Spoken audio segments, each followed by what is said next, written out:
Mga kada, normal sa mag-asawa ang magkaroon ng konting tampuhan here and there. Ang importante ay mapag-usapan ng problema at masolusyonan kung anuman ang hindi napagkakasunduan. Pero ano nga ba ang mga madalas na pinagmumula ng hindi pagkakaunawaan ni na Mr. at Mrs.? I-share nyo naman yan. Kapag kulang ang budget sa mga bayarin, bawa sumahod, tapos kulang yung budget, hindi kami magkasundong mag-asawa kung alin na una naming babayaran. Sa bahay, siguro sa paglilinis, yan. Kasi ako medyo makalat ako. Pero siya talaga kasi, simpleng kalat lang, mabibig deal yun. Dahil sa busy kami sa tindahan, hindi na kami masyado nakakalabas kasi mahirap dito sa tindahan ng nag-iisa. Kaya hirap po kaming lumabas. Nakakalabas kami talagang may mga okasyon lang siguro. Dahil sa past issue, kahit tapos na, matagal na, nangyayari, binabalik-balikan pa. Kaya lalong lumalala yung issue. Kapag kulang ang budget sa mga bayarin, hindi kami nagkakasundo kung alin yung dapat unang bayaran. Pinagtatalo na naming mag-asawa kung paano ang pagdidisiplina sa aming mga anak. Magkaiba kasi kami ng way kung paano disiplinahin ang mga anak namin. Kahit nga si Pangulong Bongbong Marcos aminadong may pagkukulang kay First Lady dahil sa pagiging sobrang busy niya. Pero babawi naman daw siya. Wala, this last dalawa na-miss na namin ang date namin. So, kailangan akong kailangan kong babawi pagbalik ko galing sa States. Nagtatampo na sa atin. Akalain nyo, mga kada, kahit pala ang ating presidente, ang Pangulong Bongbong Marcos, ay may hugot sa kanyang pagka-busy at pagkawala ng oras sa kanyang may bahay. I-date daw niya ang kanyang wife matapos ang kanyang mga tungkulin. Siguro ang hirap din po talaga yung ang busy, yung dalawang mag-asawa at nawawala na po ng time sa isa't isa. Kaya girls, today, yan ang pag-uusapan natin kung paano nga ba mapapanatili ang init ng relasyon ng mag-asawa na. Yan, kaya naman, kailangan natin ng tulong. Ito ang tulong natin, mga kada, resident love and relationship expert and dating coach, Coach V! She's back! Ganda naman. Ay, hello po! Wow! Aba! Hi, Coach Good morning, Coach! Good morning, good morning. Sa job for Coach V. Welcome back. Good morning. Ang mga nanlalamig. Maganda ng paganda. Oo nga. Have a seat, Coach V. Mga nanlalamig na mga samahan, Coach V. Sa init ng panahon. Correct. Ano ba naman yan? Lagi natin bati ka muna sa mga fans and followers. Magandang umaga. Thank you for having me here sa Kada Umaga. At lagi nga natin naririnig, Coach V, na happy wife, happy life. Absolutely. Para bang, bakit nagkaroon ng ganung kasabihan? Kami lang ba talaga ang nagdudulot ng Dapat talaga ng miseries? happy spouse, happy house, di ba? Kasi hindi lang naman yung mga wife yung nagdudulot ng misery sa isang pagsasama. Correct. Minsan din naman na wala rin tayong magawa kung hindi mag-react sa mga ginagawa nila sa atin. Pero espesyal ang mga mommies kasi kung ano daw yung mood at happiness level ng mommies, yun ang ina-absorb ng mga anak. Kaya happy life, happy life. Hindi dahil kami lamang ang tanging dahilan. Hindi naman pala yun. Hindi naman pala yun. Defensive? Iba yun. Pero totoo nga yan, para bang na-observe ko yan sa bahay namin. Kapag bad trip ako, kahit masaya sila, hindi husto yung kasiyahan nila. Kaya dapat lahat ng miyembro, mommy, daddy, and kids, ay masaya. Pero umpisahan natin sa pagsasama ng isang married couple, Coach V. Bakit, unang-una, bakit nga ba nagkakaroon ng, kung dati, parang hindi mo maitanggal sa presence mo ang isa't isa.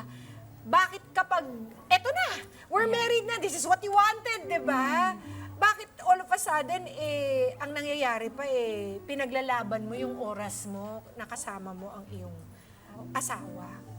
Parte kasi ng human nature na kapag kasama na natin, pakiramdam natin is pwede nang minsan ma-neglect kasi asawa ko naman yan, lagi ko naman kasama, no? Pero part talaga ng pagkikip ng happy marriage is yung meron kayong time alone ng partner. And marami namang couples na nakakaintindi nun. Kaso minsan sa demands lang talaga ng buhay, ang daming nagaganap, no? So awareness yung ginagawa natin ngayon, which is good. Katulad nga ng presidente natin, no? Sinasabi niya, babawi siya. Kasi ibig sabihin na recognize niya yung importance na kahit mag-asawa na kayo, almost 30 years na sila mag-asawa, pero kailangan may date night talaga. At isa yan sa mga very important tip, yung set aside a date night with your asawa, kahit pa isang dosena ang inyong mga anak. I think kasi parang kailangan natin isama sa list of priorities natin. Just like work is a priority, just like some of our hobbies are a priority, like golfing, or time with friends. May diin. Bakit kaya? Or time with children. Dapat meron din time alone with the spouse. Yes, time alone. Hindi pwedeng may kakabit na anak Chikiting. or may kakabit na nanay, in-law. Time alone together. Ano ba, Coach V, kasi ang nagiging repercussion? Halimbawa, pag hindi natin binigyan ng importansya or kinonsider na prioridad ang alone time natin with our spouses. So ang nangyayari kapag wala tayong quality alone time with our partner, nawawala yung pinaka-essence nung bakit kayo magkasama. Di ba before kayo nagkapamilya, kayong dalawa ang reason kung bakit may mga supling kayo. So yung special bond ang nawawala kapag wala na kayong time alone. Kasi yung in love na pakiramdam, yung in love na emotions na meron kayong dalawa, napapalitan siya ng mga to-dos, napapalitan siya ng mga responsibility. So para kayong workmate na niyan, para na kayong magkatrabaho na lang, raising children. So importante yung emotional bonding nyo. And one of the ways na makaka-develop yung emotional bonding is kapag meron kayong time together, pwede kayong mag-flirting ng konti, mag-asawa naman kayo, subuan ng konti, yung mga things na nahihiya kayong gawin sa bahay. Wait lang, pumunta ka dun sa nahihiya. Bakit nangyayari yung punto na sa sobrang busy, minsan hindi emotionally din available because there's other problems, stresses sa buhay. Bakit minsan nawala yung mga pa-sweet moments? Nagtitake for granted ba yun? What is it? So, karamihan dito ang ating mga nanay, nahihiya silang maglambingan sa harap ng mga anak. Ang hindi nila alam, based on research, mas healthy na ang nanay at tatay ay medyo naglalandian at nagbabonding sa harap ng mga anak kasi nagkaka-idea yung mga anak what love is. Compare sa yung nakikita nila kapag away, pinapakita sa mga anak, kapag sweet nakatago, 'di ba? So it's important na kung ano yung nai-imagine ng mga bata is yung role model, minomodel ng mga parents nila. So kapag nakikita nila puro away, so pag nakipag-date sila, normal lang pala yung away, nakikita ko lagi sa parents eh. So, importante yung in-normalize nyo is yung sweet lambingan nyo as mag-asawa. Sila.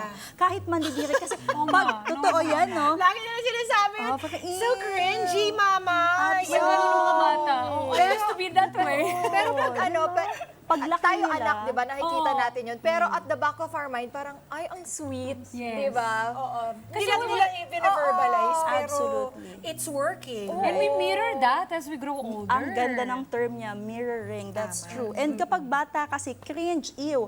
Pero pag mga 18 and above na, pag sila mismo ang nakikipag-date, doon nila marirealize na, ay, gusto ko nung katulad nila mama at papa. Pero hindi ba yan, Coach B? Pag, di ba, pag matagal na kayo sa relasyon, lalo na siguro pag mag-asawa, parang minsan, nagiging komportable na kayo sa isa't isa, nawawala na rin yun. Over-familiarity. Dapat ba nagtatago tayo ng little things na for ourselves lamang? Halimbawa, yung mga private moments natin, hindi rin natin papakita sa ating mga asawa para meron pa rin element of mystery. Is that important? Medyo challenging yan kapag magkasama kayo sa bahay, no? Pero ang tama talaga is you have to keep something to yourself. Meron nga akong kilala, matagal na silang mag-asawa, pero sabi niya, I never change clothes in front of my husband. Kahit nakita niya na lahat, wag yung on a daily basis, nakikita ka niya mag-transform. May konting secret, kayong lalabas ka ng banyo, mabango ka na, medyo may lipstick ka na. So, may konti pa din shock factor yung husband mo. Paminsan-minsan. Oo. Paano ba natin, katulad nung misis natin kanina, di ba, meron siyang asawang pedicab driver. Okay. Uuwi, ang daming aberya sa daan, mainit ulo. Pagod. Ano bang pinakamagandang paraan para sa isang misis na pawiin Para ang ayos. pagka-bad trip ni Mister? Yes. For mga misis, ang number one na gagawin natin is maging showy tayo. So, pagpasok, instead na, wala tayong bigas, wala tayong tubig, wala tayong pangban sa kuryente. Natawa yung mga moms. So, relate. Coach B. So, no nagging. Mga mommies, yung una nyong gagawin kapag dumating yung asawa nyo, ganito. Hug.